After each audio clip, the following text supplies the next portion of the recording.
If you would be willing to, thank you. Okay, good morning, everybody. This is the April 2022 Outreach Project Collaborative Webinar with our guest, Shannon Rose. We have a busy day. I appreciate everybody for adding to the Jamboard. We have at least one new face here today. And so I want to make sure, I thought maybe we were going to have Marin as well, and I wanted Marin to introduce himself, but it looks like we have Annika and Chris is back after a while. So I thought we would just go through and introduce ourselves. Just very simple. I'm just going to put in the chat box what the kind of following up on Azucena's discussion about favorite snacks. If we could just introduce ourselves so that Annika gets to know us. Annika is the new Reproductive Health Program Manager. Super excited to have her here with us today and every day. So if we could just introduce ourselves to the group and specifically to Annika, and then Annika would have the chance to do the same for us. I'll go first. So my name is Jill. I use she, her pronouns. I'm with the Reproductive Health Program. I'm the Communications and Partnerships Coordinator.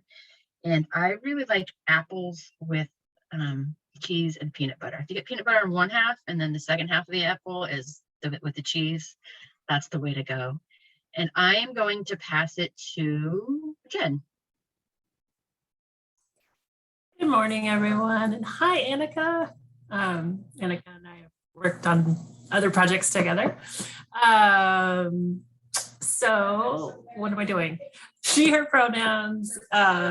PPCW is where I work, and I'm an education programs manager there. Favorite snack, probably my go-to snack is mixed nuts. I love salty, savory snacks. And I will pass it to Carolina. Hi, good morning. Here's Aya.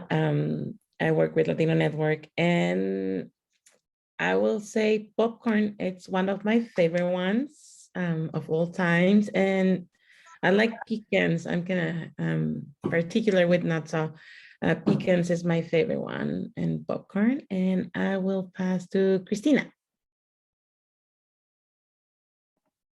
Thanks, Carolina. I'm Christina Stewart. I use she, her pronouns. I'm the nurse consultant with the Reproductive Health Program. One of my favorite, I like candy, just lots of different kinds, fruit candy especially. I will say like a high chews. Those are good ones. I will pass it to Katrina. Hi everyone, my name is Katrina Molbach. My pronouns are she, her, and I work with OHA.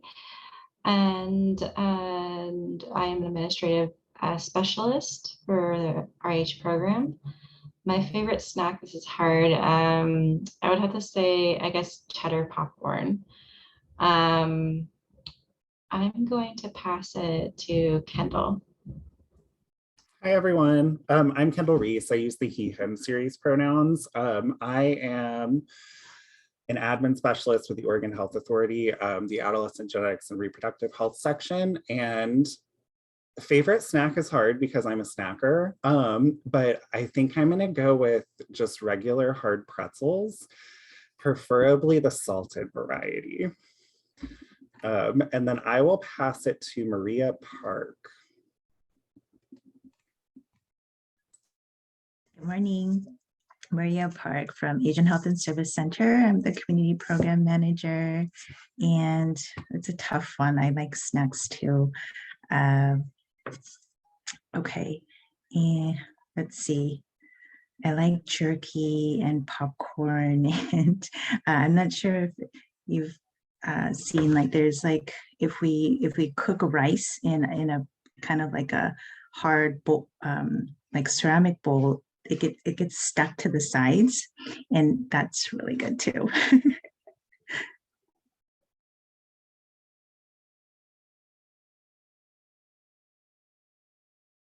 Oops, sorry. Let's see, who hasn't gone yet? How about Becky? Good morning, everyone. My name is Becky Greasy. I use she, her pronouns. I'm the Program Integrity and Operations Specialist here at the Reproductive Health Program. And my favorite snack is a Diet Coke and Dots pretzels. Like Dots pretzels have that seasoning on them that is just like, so yummy. And I am addicted to them. It's my afternoon snack almost every day. All right, I will pass it on to Erica.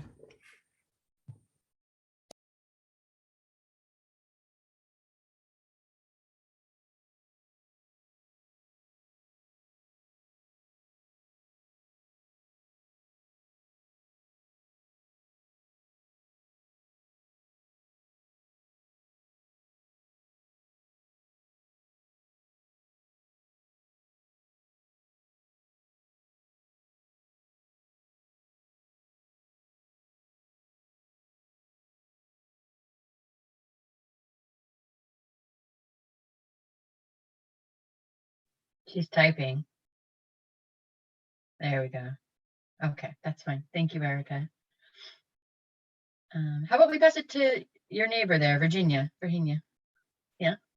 Yeah, sure. Hi, good morning, everyone. Buenos dias, Virginia Camberos, she, her, ella pronouns. And I am the regional director for Unite Oregon Rogue Valley chapter. And my favorite, snack is tamarind, those hard shell tamarindos. I mean, my son orders bags and bags of them online. And I mean, I'm like, oh my gosh, I'm going to be left without any teeth because they're so hot and sweet. And I mean, it's just a great, candy, hard candy that I love having. But tamarindo is my favorite. And I'm not sure who has gone. Maybe they can put on their hand up or something, and then we can pass it on. Azucena? Okay, there you go. Azucena, you're next. I love those tamarinds too. And I just love food. I wanted to say like apples, cucumber, but in reality it's Mexican pastries, Mexican bread. That's my snack. If it's at the house, I'm eating that instead of anything else. Azucena Quiñones, she, her, ella pronouns, education and social media strategist with the Reproductive Health Program. And Carol.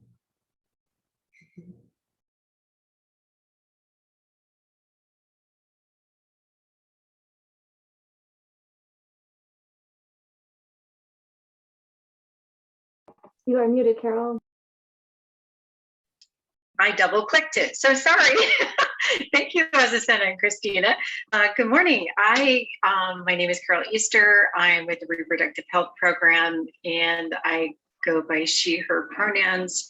And my favorite snack, it just rotates so much, but I do think I probably eat more popcorn than anything. Oh, and I don't know if you can see this, but I always have a stash of these protein bars from Costco because they're chocolate and nuts. And that is also one of my favorites. So let's see, who hasn't gone? There's a Katie. I don't know that Katie has gone. Okay, I have not gone. So my name is Katie Tabiska, and I'm with Coos Health and Wellness. I'm the Health Equity and Outreach Specialist. And chocolate, anything chocolate, not cheap chocolate though. That's it. And I will call on Colleen. Good morning. My name is Colleen Fuentes, and I'm with Interface Network, and I am an outreach and education specialist with the RH program. My pronouns are she, her, and ella. And lately, my go-to snack is yogurt-covered pretzels. But if I were honest, and if I could eat what I would want, but I don't buy them anymore, are Cheez-Its. And I will pick Christopher Arriola. Hi everyone, Chris Ariola with Interface Network, do education and outreach as well. Pronouns are he, him, his. I'm more of a salty snack person, so I think if I had like tortilla chips and like either like salsa or guac in front of me, I could eat an entire bag like without fail. Like it's pretty bad. And I'll hand it over to Laura.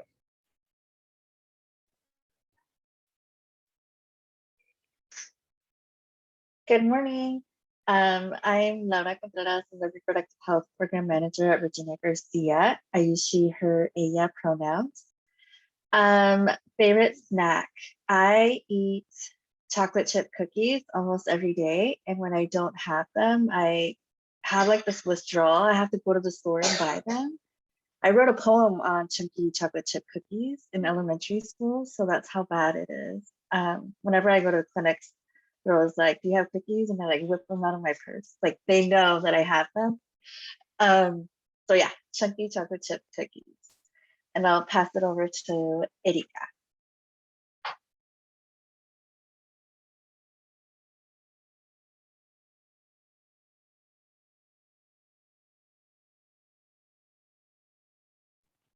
Thank you, everyone. Now my microphone is working. Can everybody see me and hear me? Great.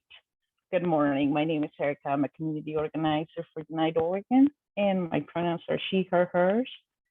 I think my favorite snack, it's hard at this point because everybody's been mentioning all the good snacks. I love fruit. Usually my go-to is apple and peanut butter, or peanut butter and celery, or fruit in general, just a little bit of fruit with tahini, watermelon, orange, mango, cucumber. Just give me the fruits and I have the tahini. I think I'm gonna pass it on to Annika. Is there anyone else who needs to go? No? I think we have Dolores, Sarah, Shannon, and you. Okay. But feel free, yeah. Okay, I'll go. Yeah. So nice to meet y'all. I'm very excited to be here. My name is Annika Shore. I use she and her pronouns, and I am the Reproductive Health Manager for OHA, AGRH section. And I most recently came from the sexual and reproductive health education world. So a lot of the education and outreach work that y'all are doing is really near and dear to my heart.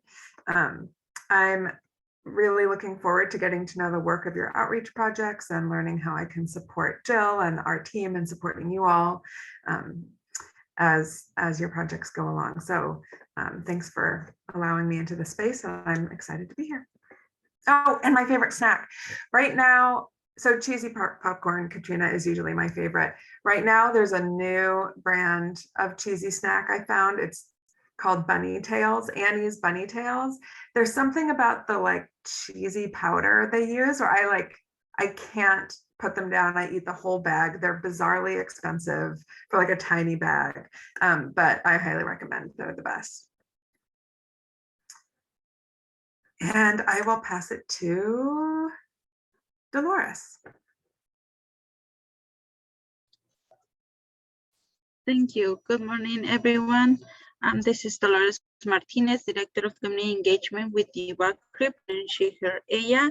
And for me, I'm gonna say mango with tahini, and cheese sticks are my favorite snacks. And I pass into Shannon. Thank you. Shannon Rose, she, her pronouns. I'm the Rape Prevention and Education Coordinator, and I sit in maternal and child health section at OHA. I'm a salty snack person too. So those of you, my fellow salty people, I would say I go to tortilla chips, or a good barbecue potato chip makes me really, really happy.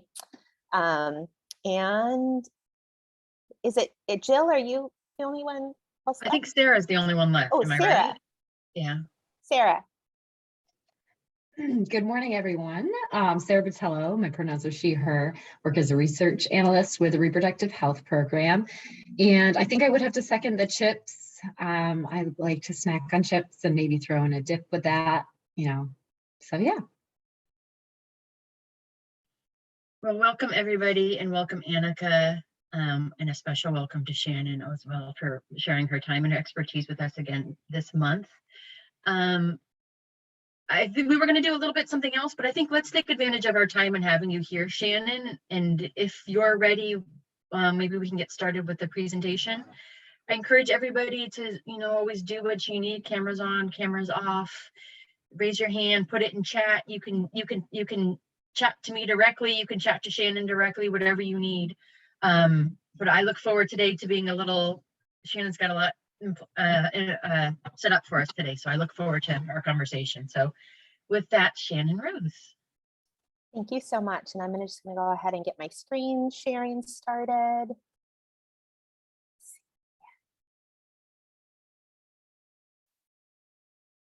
Show. Okay, can everyone see that, hear me? Just make sure before I start diving into stuff that we're good to go. Okay, some head nods. So I first just thank you again for having me back and letting me take so much of your time to talk about these issues.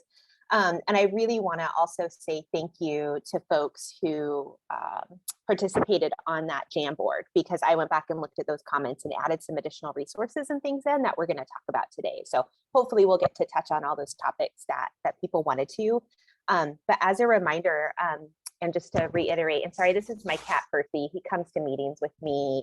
He's really excited about protecting people's sexual health. So he's here with us.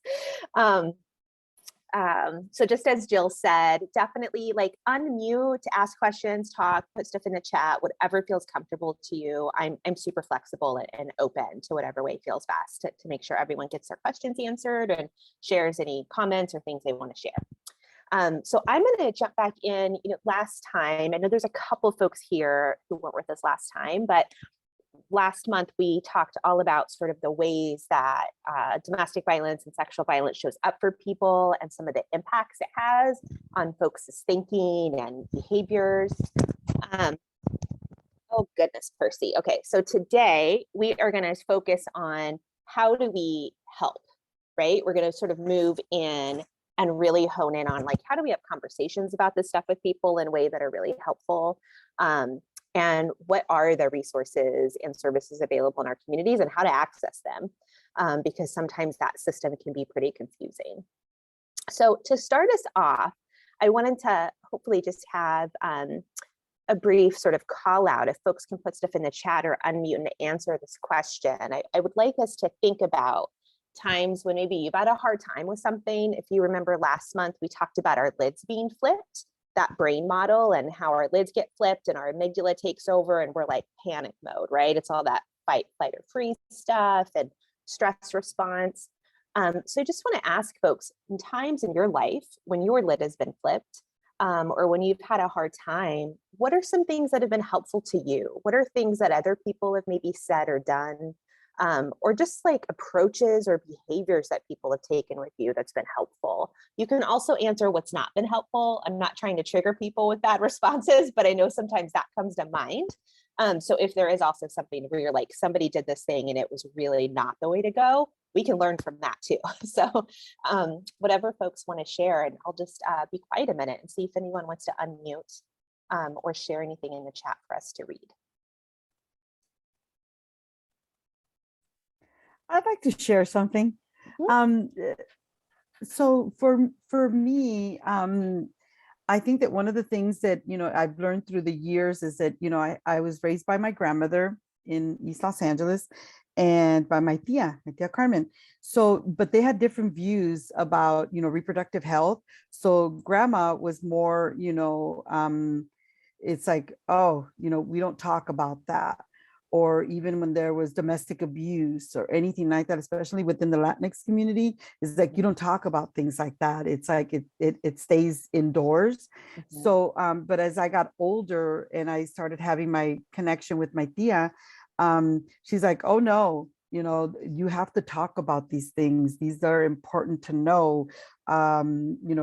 We talk about a period, I was a late bloomer. So it was, it's like, who do you go to, right, to get these answers? So I think that those generations have changed. And those have been very helpful for me, now that I have granddaughters and, all that. So I think that, at first it was difficult, you know, growing up with my grandmother because her views were totally different.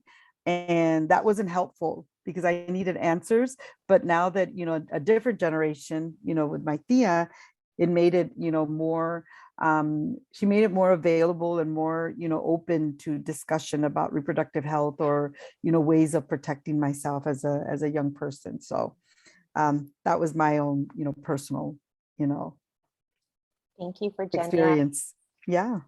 Thank you. That makes me think, you know, last time we talked about how domestic violence and sexual violence is trauma that happens in our relationships, right? And how last time we talked about how we heal in relationships too. It's hard to heal in isolation. And sometimes you need other people around you. And it sounds like your Thea was that person for you. So thank you so much for that. I also see that Maria has written in the chat, breathing exercises and stepping away.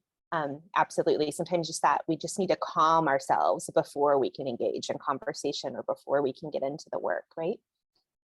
Anybody else? And Azucena shared that what was helpful for her was when someone said, what happened really sucked, but how can I help you move forward and get you help? Yes, thank you.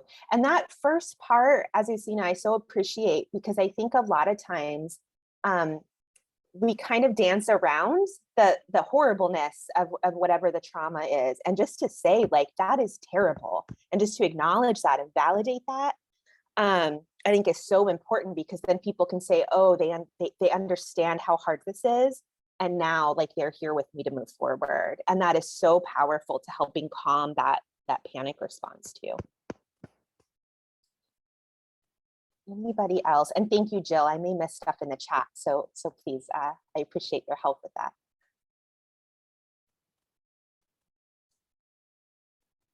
Okay, well, keep thinking and add stuff in if they come to you, because what I tend to find is a lot of the stuff that we're going to talk about, I think we instinctively know a lot of it. We've learned it in our lives, but sometimes we don't always know how to apply it in these situations. So we're going to draw upon some of these experiences in order to talk about supporting people experiencing violence. All right. Whoops, key got too fast. Okay, so I just want to really say this and ask people to try to take this in and sit with this before we get into the details of this, that you individually really do have a unique opportunity in the work you do in order to lay this sort of foundation of support for somebody who's experienced violence and to help them move forward. A lot of times when I talk to people who are trying to assist people get over these types of trauma, we can get really stuck, and I certainly do this too, I am no exception. We can get really stuck on, like, I need to find this one resource. You know, they really need this one thing and it's not available in our community, or it's all full. Maybe shelter space is all full, or maybe a court system can't see them, or, you know, whatever it is. And what I just really want to offer you is that all of those things are critically important. We need to make sure our systems, you know, are funded and have robust resources. And that when, in my experience and in research, when we talk to survivors of violence sort of after the fact, a lot of times what they say was actually the most valuable, important thing to them was just having somebody who really listened, who really heard them, who believed their experience, and who sat with them with that. And so even if we have a hard time with sort of resource connection, we all have the ability to do those things. And so you can really make an impact on people. There is a center, I like to share this, there is a center in the Portland metro area called the Gateway Center for Domestic Violence. Some of you may be familiar with it. And it's sort of a one-stop. People can go in if they've experienced violence and just sort of talk about their options and resources. And they do like an exit form that people can fill out. That's sort of an evaluation of the services they received. And consistently, one of the points of feedback they get on that evaluation form isn't related to getting a specific service or anything like that. It's, I appreciated that someone got me a cup of coffee and sat with me in like a quiet space. You know, so it really just shows that power of connection and being with somebody, and what an incredible opportunity that provides them for healing and for resilience. So with all of that in mind, these are some questions I wanted to sort of frame the rest of our discussion about resources. one of the things, that is really important to keep in mind if you're working with an individual or a family where you see these types of abuse or violence happening, one of the first things to consider, of course, is their response to you talking about it is probably going to vary based on whether they're actually coming forward and asking for help or whether you're observing something and initiating that conversation, right? I think that probably makes a lot of sense to most of us. So if somebody's coming forward and asking for help, they're already in a state of, I'm ready to talk about this, or I'm ready to ask about this. But sometimes we need to initiate conversations because we're concerned and we want to offer that support. And somebody hasn't disclosed anything to us yet. So that could be trickier, right? That could trigger more of a trauma response, more of an amygdala lid flip situation. So we'll go through this and talk about some of those ways, like how do you initiate that conversation? And before I provide answers, I want to ask people, have you ever initiated those conversations with friends or family, and have you seen anything that's been particularly effective? And again, if you have and you have anything to share, just feel free to unmute or place it in the chat.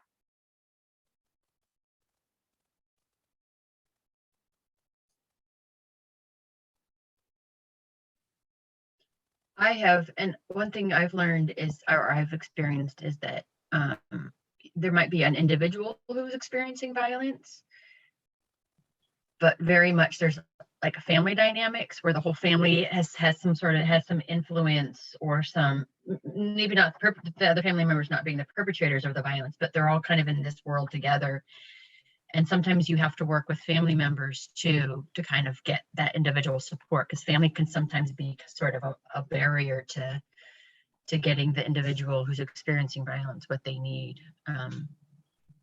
And that was the experiences that I've had, have been me kind of initiating those conversations too with the individual. And then it's like, it's not just me and that person, it's them and kind of their whole world around them, all the people around them. Yeah. And I found that can be tricky, that can be hard. Absolutely. Thank you for that, Jill. And I appreciate that context of family, because it's true. I think a lot of times the way that our traditional service systems have been set up, depending on what types of jobs you worked at, like we're taught to, like, you help this person is your client, or this person is your, and what we know is that, well, nobody exists in a vacuum. And we've been talking about these relationships, and we need to be able to support maybe what's going on in the whole household or their family, or whoever their loved ones and people close to them are that are in their lives day to day. So I really appreciate that thoughtfulness. Anyone else want to share anything?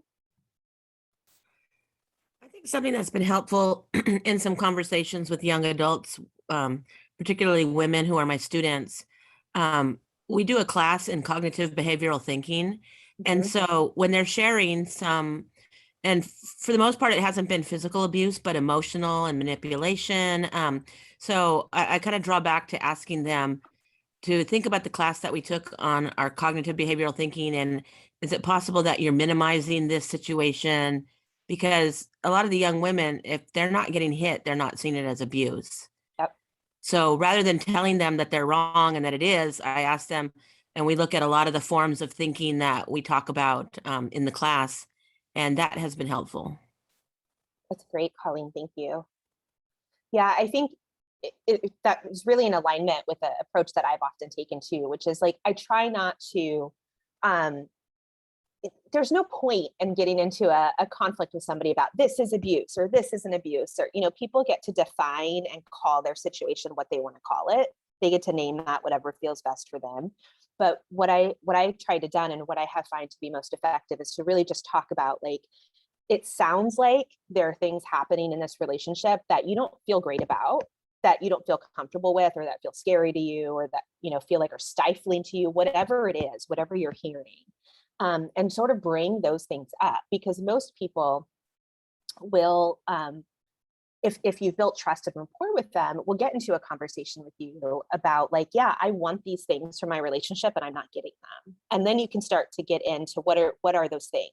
Is it a feeling of safety? Is it a sense of trust? Is it and you can get into the issues of abuse and violence without having to have somebody define it or use that term. Because sometimes those terms are often, I know not well received or heard or understood, depending on culture, community, language. Like there's all sorts of things that can be tricky about using the words violence and abuse. Did anyone else want to share anything before I offer space? Maria, let's see. We asked this question to all clients applying for OHP, and if the client says yes, then we can provide resources and help them connect to our MH team if needed. Wonderful. So doing some basic screening there. And that's also a good approach that we're going to talk about, is that if you are doing this as part of your regular work with clients or community, it can be really helpful to make sure that you're taking what we call like a universal approach. So that's just, we're asking everybody, you know, and you can even say this to somebody individually, like, we know that a lot of people in our world, in our communities, experience harm, experience violence, experience abuse. And so we check in with everybody. You know, is there anything that you want to talk about today? Is there anything we can help you with today? And that can also be a way to alleviate some of that like triggered response of, oh my God, they're specifically calling me out or my relationship out. And so that can also be a good approach. And we'll look at that a little bit more today also. So we'll get into that as we go through the resources too. The other thing to keep in mind here, you'll see the second point. I just wanna, if I can alleviate any stress from anyone's shoulders and tell you that you are not expected to have all the answers, that you are not expected to know every single resource out there or know exactly how to make things better for them, that's absolutely okay. And if you don't, just tell that to somebody, you know, and take the approach of, well, I'll help you figure it out, you know, we'll work on it together. So that's absolutely okay. And this last point, this is the one that gets a little scary sometimes. And so I just want to address it straight away, which is that when somebody is if they're actively in an abusive relationship, that any behavior around the survivor victim trying to leave or trying to change that relationship or accepting intervention has the potential to escalate the harm. Okay. So this is where it gets tricky, because we want to help and we want to help people get safe and get out of those relationships if they want to.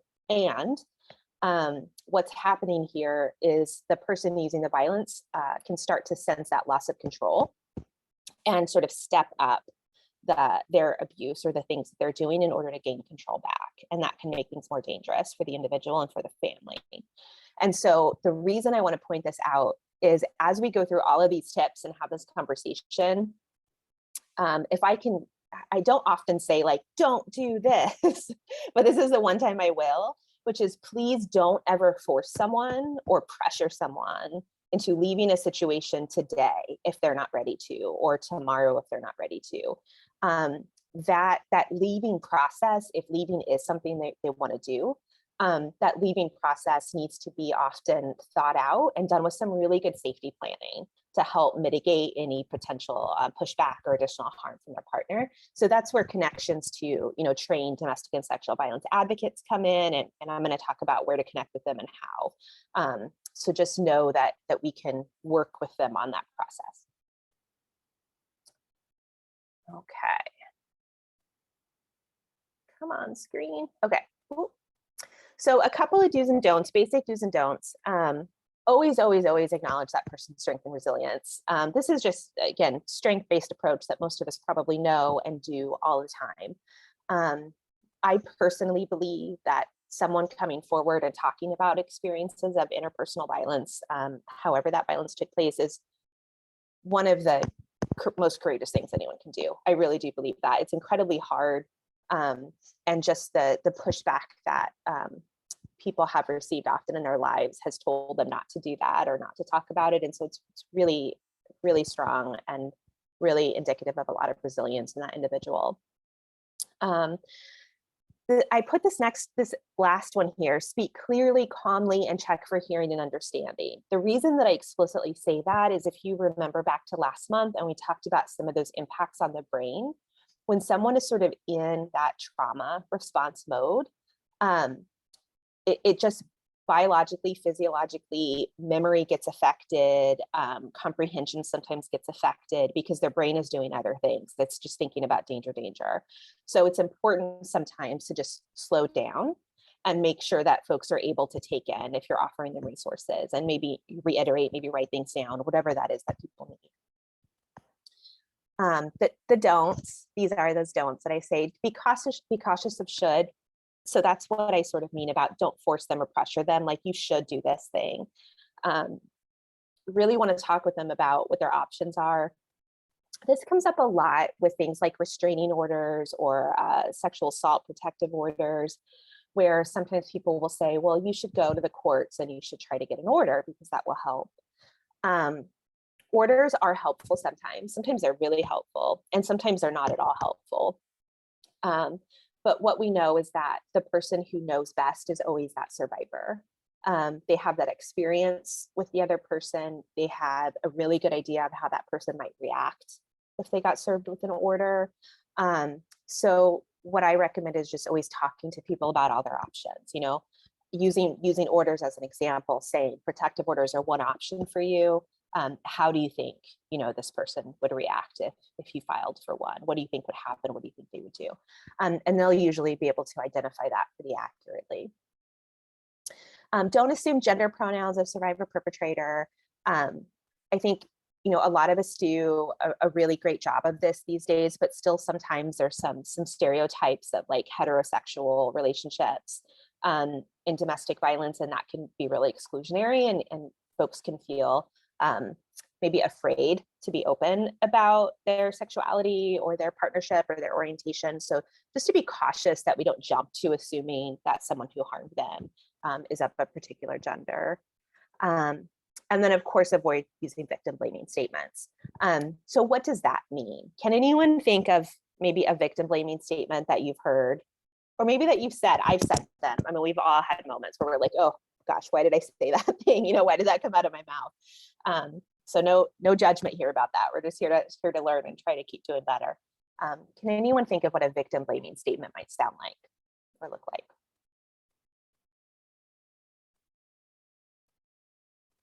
What did you do? Kendall says, what did you do that would have caused them to act the way they did? Yes, Kendall, absolutely. What did you do? Right? As if something that individual had done could ever have justified abuse or violence in return. Absolutely, that's a great example. So to turn that around, what you're trying to understand from that question is, what was the dynamic? What was happening when this incident occurred? You might want to ask something like, what was going on? You know, talk to me about that day. What happened that day? How did things lead up to this situation? And that is not about then what did an individual do, but it's just about trying to understand the context of the behavior. Any other examples or thoughts? Katie says, what were you doing in a place like that? Oh yes, that one comes up a lot with sexual assault, right? What were you doing there? Why were you drinking so much? Why were you flirting with that person? Any of those types of things. Absolutely. Maria offers, why are you still with them? Yes. So when it comes to like dating or, you know, spousal violence, a lot of times that is one of the first questions that survivors hear is, why are you still with them? Why have you stayed? If this is so bad, why are you doing this? And what I would like to offer is that question feels, if you're on the receiving end of that question, it can feel incredibly blaming and judgmental, even if it's not intended that way. If you're trying to figure out why that relationship has lasted so long with so much violence, if that's at the core of what you're trying to figure out, you might want to ask, what barriers have you encountered when you've tried to make your relationship safer? It's a very different way of getting to something underneath that question, right? What's gone on for you? What's happened? Might be a better way to ask those types of questions. Okay. Azucena says, why are you so dumb to stay with someone? Oh yeah, there's that one's loaded with some difficult things to hear, right? Some judgments maybe about intelligence and their decision making. Absolutely. One of the things we know, and that we talked about last month, is that particularly in longer term relationships, is that the abuse and control often starts pretty small and subtle and builds over time. And so it's really important to keep in mind if we're helping someone, because it's really difficult to understand how somebody might continue to stay in a home where violence is happening every day, but whenever that relationship has just slowly escalated, it becomes it's that old analogy, and I actually hate this analogy, but yet I'm using it anyway, because here we go. But it's that frog in the boiling water, if folks have heard this, right? Which I don't even think is true. I think Mythbusters said this isn't how it actually happens, but the old analogy is that you put a frog in cool water and you slowly raise the temperature, and it doesn't know it's raising the temperature until it's too late. And that is sort of how it can feel in abusive relationships, where that other person is just exerting a little more control, a little more control, a little more control. And it's hard to really see the context of it until things start to get really scary. And by then, it's probably very difficult to extricate yourself, to separate yourself. That could be financially, emotionally, that could be because of children and other connections. You could share a business together. I mean, there's just so many ways that this stuff shows up over time. So when we are responding, always listen. Please never be afraid to explicitly say to someone, I believe your story. Because survivors are so often not believed that oftentimes when they're coming forward, there's a little kernel of doubt and a fear. Is that person actually going to accept what I'm telling them, or are they going to doubt what I'm telling them? So saying that out loud can be very, very helpful. Just let people know you absolutely believe them and you're here for them. This comment, be mindful of emotional safety. What I mean about that is really about that trauma response, right? So any questions or talking about the violence is likely to trigger some level of trauma response. And you may start to notice people getting antsy or fidgety or shutting down or emotional or anywhere all over the map, however that emotion's coming out. And so just kind of check in with people if you're having these conversations along the way, allow for breaks, allow for pauses, things like that. Honoring their expertise. In the domestic and sexual violence field, advocates often live by the mantra of the survivor's the expert of their own experience, right? That they always will know what is best for them. And so we are there to help them along that way, not to tell them what to do or to guide them in some sort of expert type of way. And we talked about a lot of these avoiding judgments. Avoid name calling the abusive person. I say this explicitly because sometimes if we're building rapport with somebody and they're name calling their partner because they're angry or they're frustrated or they're upset, we want to be careful not to be like, oh yeah, what a jerk. And I think most of us would try to avoid that anyway, but we can slip into that. And it's really important to make sure that we are identifying the behavior as problematic, not the person. Why is that important? I just want to sort of see if why do you think that might create problems down the road? Any thoughts or questions?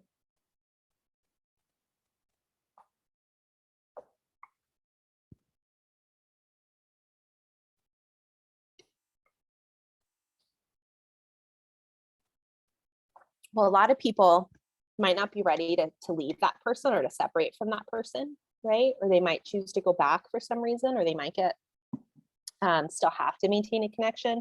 They could be the parent of someone's child and they don't necessarily want to hear other people call their children's parent a bad name. So we want to be really cautious about that. We can always name the behavior and say that person's behavior is not okay. Nobody has the right to hurt you. Nobody had the right to do that to you. But just be cautious about the person. And then in this last column, the say column, the other one I want to highlight here is to make sure that we're only asking questions that are relevant to how you can help them. I think working in these types of fields, we often are very curious people and we can get into conversation, and we just want to be careful not to dig up details of trauma that aren't relevant or necessary for us being able to help them connect to services or supports. Because what we may do is dig up some of those details of trauma, and then we have to leave because we only have an hour with somebody or 30 minutes with somebody, and then they're just sitting with that, sort of present and unresolved. And so just to be really thoughtful about the questions you're asking or the information that you're seeking in these conversations. And I will pause for a second. Any questions or additions to anything that I've said here that folks want to add? Okay. So I do want to talk for a second before we talk about resources and the service system and navigating all of that. I want to talk for a second about mandatory reporting. I'm guessing that most folks here are mandatory reporters of child abuse, elder abuse, things like that, based on sort of your positions and your jobs. Am I accurate in that assumption? I want to check and make sure I'm not assuming. I'm seeing some head nods. Okay. So maybe not every single person, but probably at least a good chunk of folks here are. So mandatory reporting gets tricky when we talk about adult domestic or sexual violence. Because first of all, if they're an adult and if they are not an adult with a particular disability or something like that, there actually isn't mandatory reporting, right? Like there's no law or statute that says an adult 35-year-old who is of sound mind and body, these are like legal definitions. But there's no law or statute that says that you have to report that to anybody. Where it gets into trickiness is when children are in the household, right? There are some statutes around if children witness violence or exposed to violence in the home. There are some statutes around adults with disabilities, and those laws are really confusing. I just want to say that because the language in them can be really tricky about, well, what actual disability qualifies here and what doesn't, and what escalates to the level. And so that there's a whole longer conversation to be had there. What I will say that's very, very, very important is that if you are a mandatory reporter and you know that something somebody shares with you may lead to you needing to make a report, please be as explicit about that at the very beginning of the conversation. Again, mandatory reports, investigations, sometimes they are necessary, and they can also escalate that abuse and violence too. So we want to make sure that if a report is going to get made, someone can have some preparation for that and work with an advocate, that you would be connecting them with a DV advocate or an SA advocate, domestic violence, SA, sexual assault. We also want to make sure that somebody doesn't feel tricked or betrayed accidentally, right? Like they were developing rapport, you asked a bunch of real personal questions, and now boom, there's this big thing happening that's out of their control.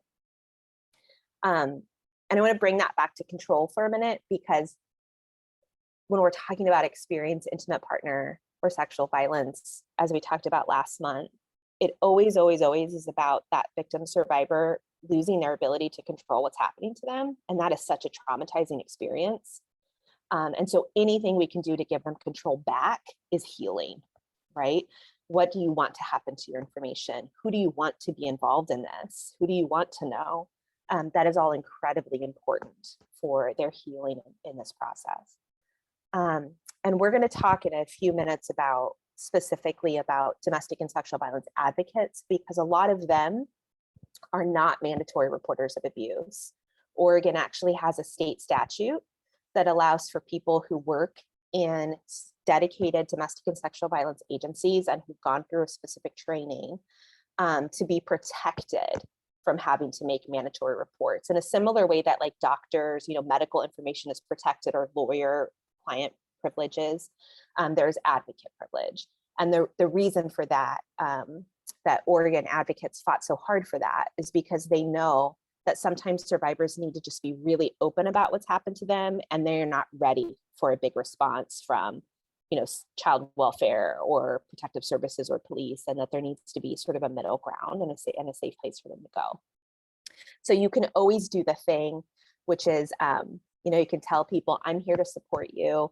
talk about your mandatory reporting responsibilities and let people know, you know, if this conversation if you don't feel okay going farther with this conversation with me, I'm really happy to help you connect to somebody who's not a mandatory reporter and who specializes in this, and I'll help you get over there, you know, to get some support too. Any questions about that? Because there's like a bunch of legal stuff in there. So I want to pause for a minute and see if folks have thoughts or questions. It looks like Dolores has her hand raised. Dolores, did you want to unmute or? Yes, I have a question on the mandatory report. What if we explain to the client what is the mandatory report and what is our obligation? What if the client says that she's not agree or he's not agree with that we reporting something? Mm-hmm. So if I just want to check for my clarity. So if you're saying you explain that to them and then they say, no, don't do that. Yeah, like they understand the meaning, like, okay, in most cases we have to report in something that we saw might be dangerous for the client, but at the same time he or she are afraid of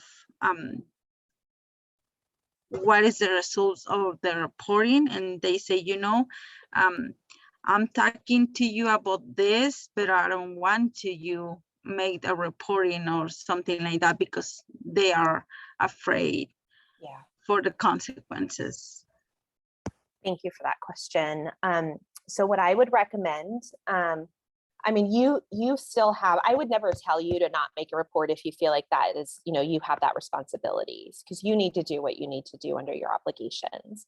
What I would say is to think about how it's done if that's happened. So one thing that I definitely recommend is if the person knows a report needs to be made and they're saying, no, I'm scared. A first step you can take is to ask them if they want to make that report together. So that, because sometimes that gives them a little bit control back too. So they get to tell what's happened to them and not just have like some other person go off into a private room and talk about them.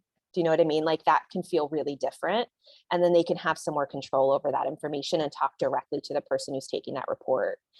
The other thing I would say is to really also, I'm just going to really advocate for connecting with those advocates because domestic and sexual violence advocates just have a lot of training around what types of safety risks may come from a report and may be able to offer them some tools to help mitigate some of that. So if they're saying, and always ask, what are they afraid of? That's another thing too. I used to get a lot of people who would call me, and when I worked at Multnomah County, Jill knew me a little bit at Multnomah County, and people would call me and say, my client told me this thing and they're really afraid if I tell the police. And I would say, okay, well, what are they afraid of? And a lot of times people would say, well, they're just afraid of retaliation. But what does that mean? Because a lot of times the survivor really knows, like, well, my partner has told me A, B, and C, that they will do this thing, or in the past they've done X behavior. You know, I know they're going to show up at my work or they're going to do this. You know, they often have a very specific scenario in their heads of what could happen. And that information is so powerful to help you make a good safety plan, right? So we know if this is their behavior, let's make sure we're really thoughtful about that. And if we have to make a report, let's make sure we're telling that to the person who's taking the report and seeing if we can engage them in creating a plan together that feels as safe as possible.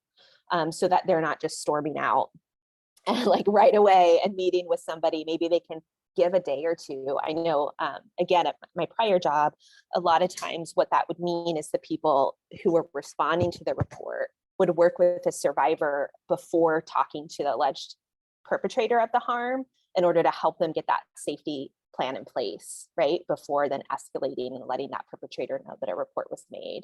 So sometimes you can have a little control over that situation, and that can really help too. Any other questions about any of that? Thank you. You're welcome. Looks like Catalina has her hand raised. Thank you. Yeah, I have a question, and that following that question, like when the client don't wanna the one we do the report.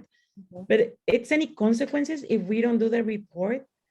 Because I think that report is also for us to be protected, because if something happened in the future that that impact the life of a child or the woman, and she goes to the hospital, or the kid, and this and something happened to them, and she's like, oh yeah, this happened before, and they ask them like, oh, and somebody else know, and she's like, oh yeah, I talked to this other worker, and they find out she didn't report, or this person didn't report.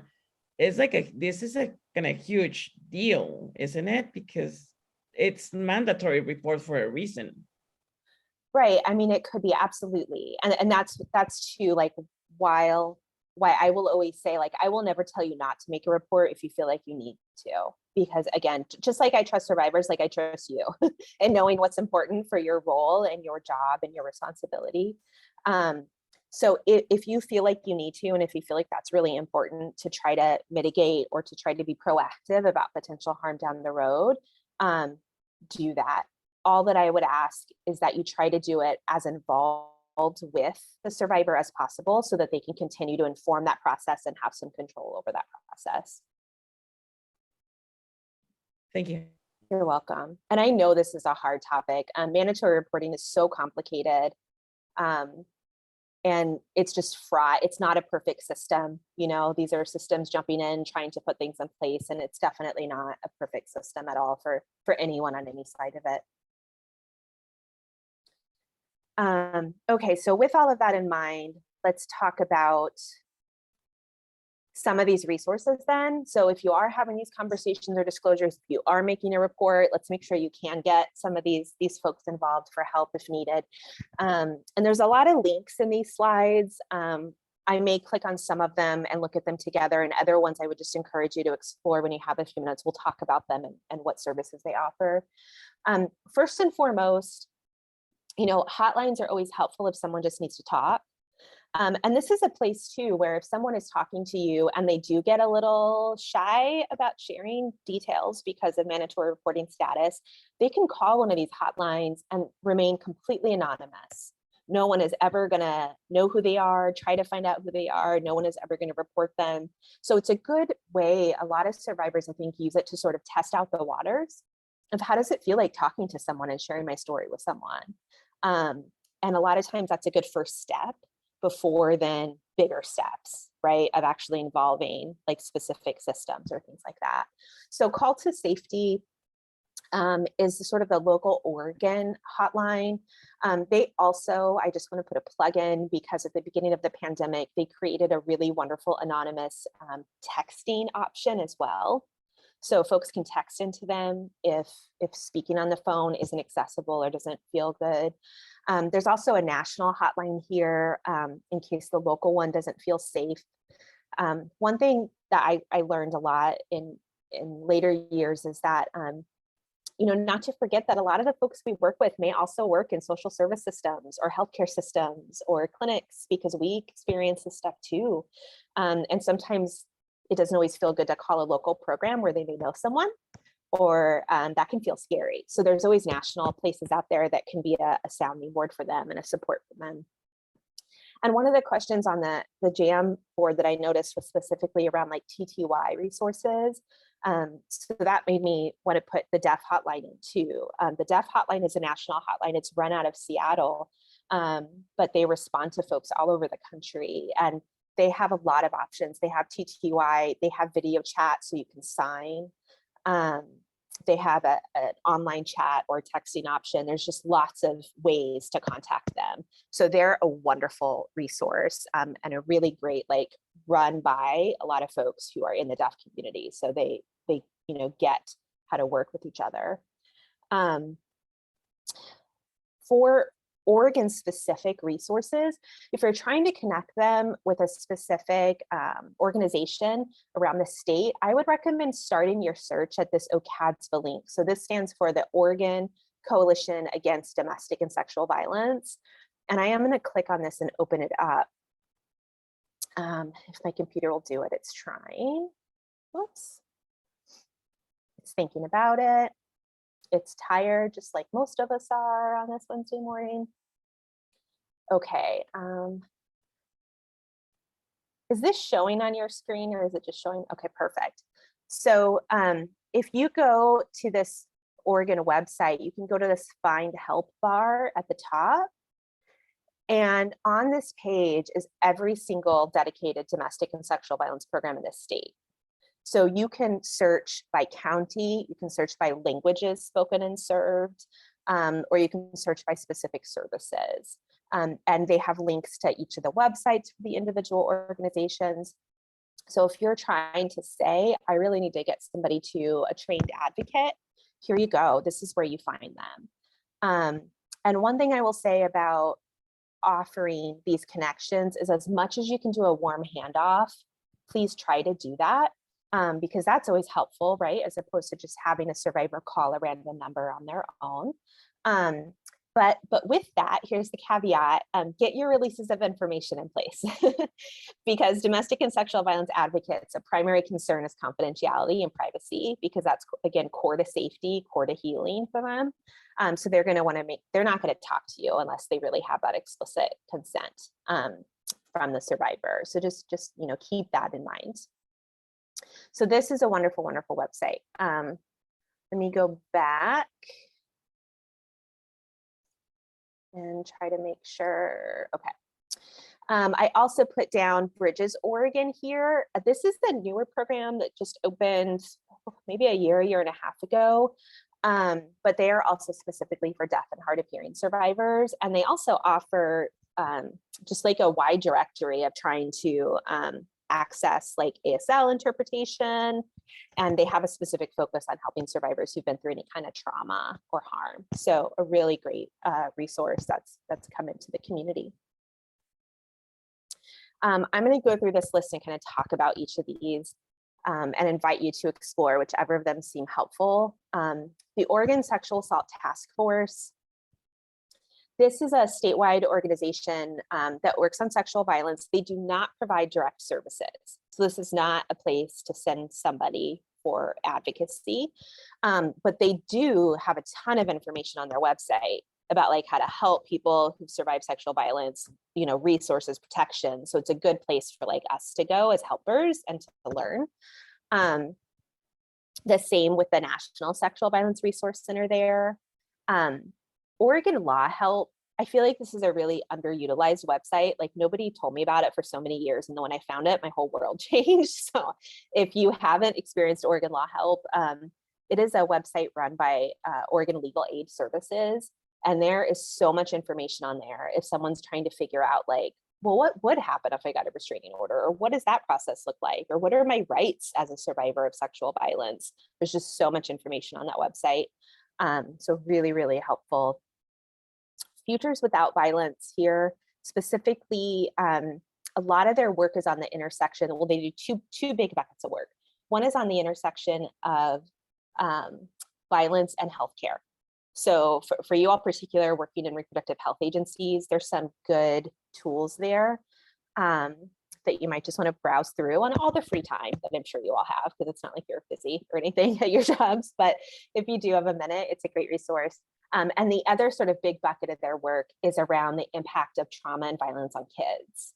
So if that also is a particular interest to you, they have a lot of like resources and tip sheets on how this stuff shows up for children and how to navigate some of that. And then I wanted to include some culturally specific ones in here in case you're looking for like community or culture specific data or information or impacts. The National Women's Indigenous Resource Center is a wonderful, wonderful resource. The Asian Pacific Institute on Gender-Based Violence. Esperanza United works with the Latinx community and has lots of information there.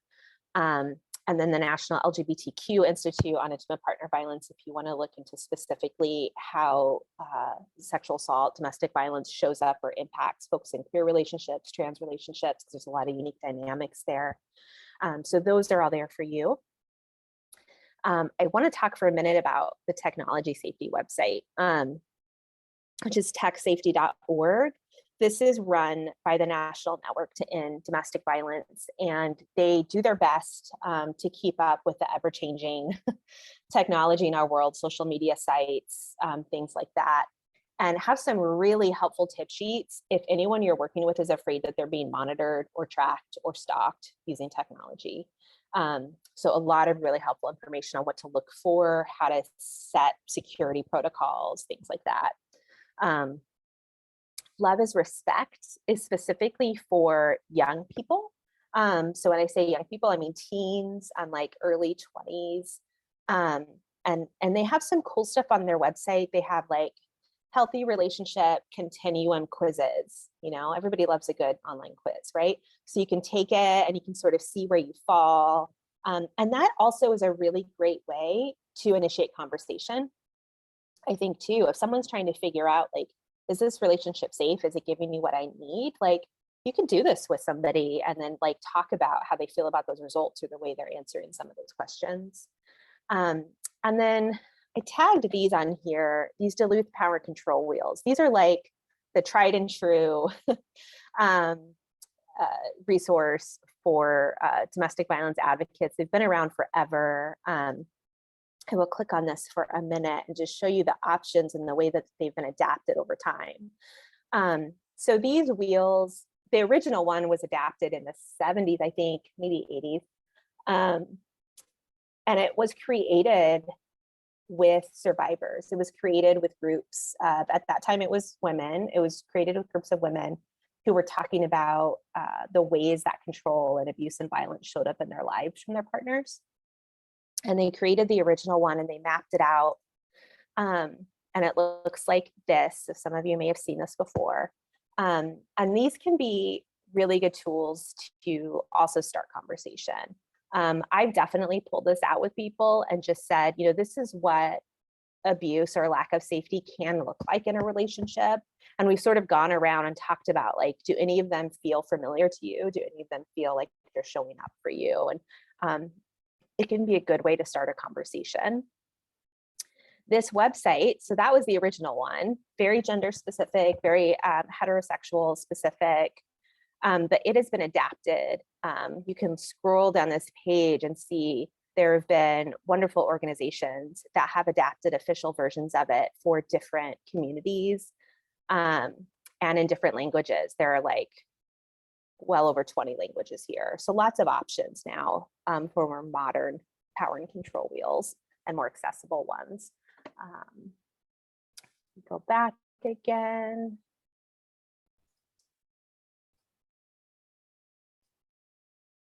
Okay, so I am actually going to stop sharing for a minute because, well, for good, because it's 10:15.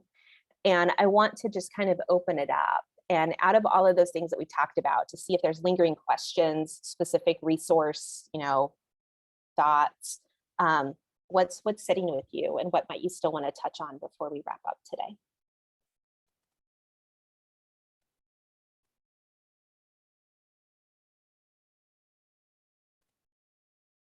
I know I'm not the specific audience, I am one of the outreach projects, but I just kind of want to plug Shannon and how I got to meet Shannon. So I also worked at Multnomah County and was working with families. And for us, it was call Shannon and she'll talk you through some things. And maybe it occurred to you all, and you all have done this, but it hadn't necessarily occurred to me that as somebody that's working with families or working with victims and survivors, that I could call somebody who's an expert and kind of work through kind of the processes and things like that. I didn't necessarily have to call and say, this is the family that lives at this address and this is their name. It was literally, I'm working with this person and they're experiencing this. Can you help me think about what we can do? And for me, it was very helpful to have somebody like Shannon. So if you haven't already like built connections in your community to somebody who's an expert or works directly in this field, such as Shannon was for me and for us at Multnomah County, I would say, because I like look at those conversations we had about mandatory reporters and what do I say and what do I do?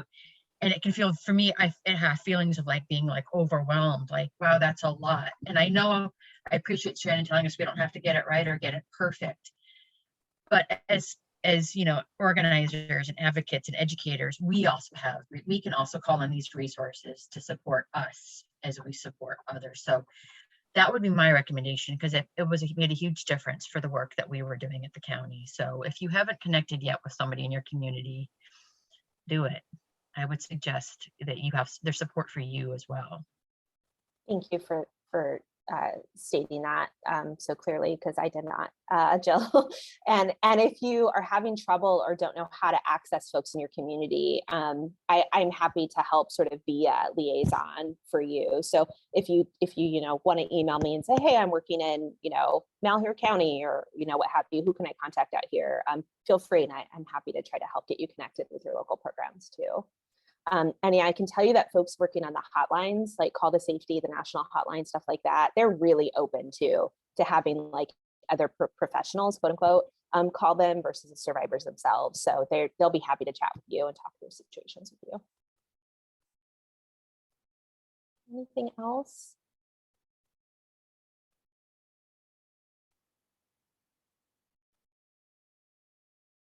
I will just sort of wrap up then by saying that I know this is a lot of information, and what I tend to think, I know when I attend a training, I kind of get really excited about it in the moment. Like, this is a great resource, this is the thing. And then you don't need it for a while. And then like 2 months later, you need it. And you're like, oh crap, what did I learn? Or like, where was that information? So if any of that comes up, of course, I know Jill is always available to you, but I want you to, feel free if you have a question about anything that we talked about later and you want to send me an email and, you need a reminder, or like, what was this thing you said again? I'm happy to share any of that too. My email is on the slide, so you have that. And again, I just want to thank you for letting me spend so much time with you and to hear your own thoughts and your questions. It's been really great to be in this space with all of you. Appreciate it.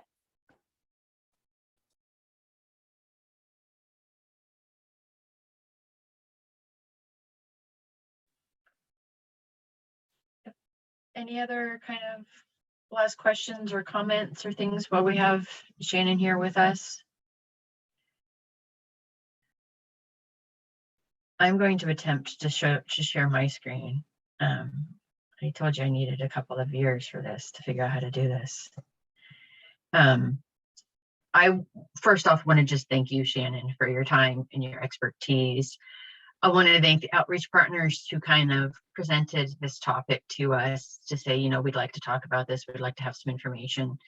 This can continue to be ongoing. So I'm just going to say thank you, Shannon. It's much appreciated, your time and your expertise, and just you being offering to be a resource for us. I can't find the screen that I'm trying to send, that I'm trying to share right now. So I'm not going to do it. A couple of announcements that we have. There will be no May collaborative webinar. So this group, this kind of larger group here, will not be meeting in May. It should have been kind of removed from your calendar. I'm clearly going to have to send an updated Zoom invite for June and beyond. So no May collaborative webinar. But yes, we will have the Spanish language group at that same time. So if you or somebody from your organization wants to attend the Spanish language group on May 25th, everybody's welcome. You'll see the invite. We've kind of extended the invite to different organizations as well. And then as Christina takes a drink there, I'm going to call on her.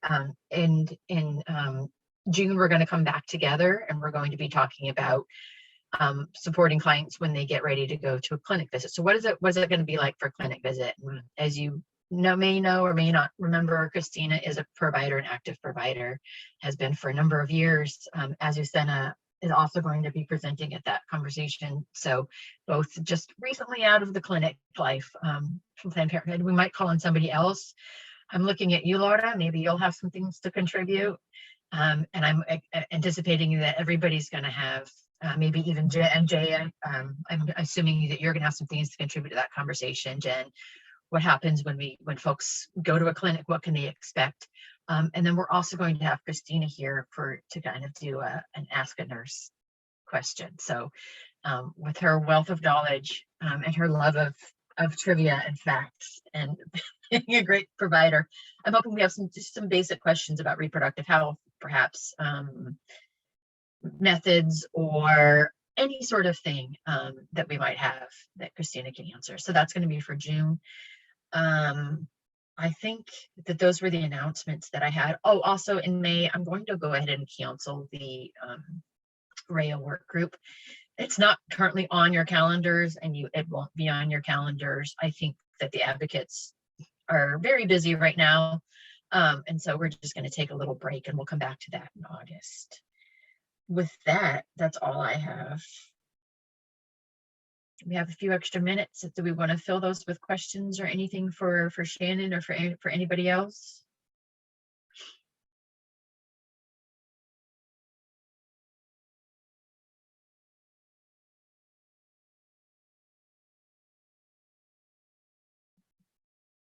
Okay, I think we should take a few extra minutes. If it's sunny by you, take advantage of it before it starts to hail. All right, thank you, Shannon. Thank you everybody for being here, for your participation and for your work. We will see you we will see you next month. I'll see you next month at our one-on-one calls at the very minimum. All right, take good care, everybody. Thank you. Thank you. Thank you.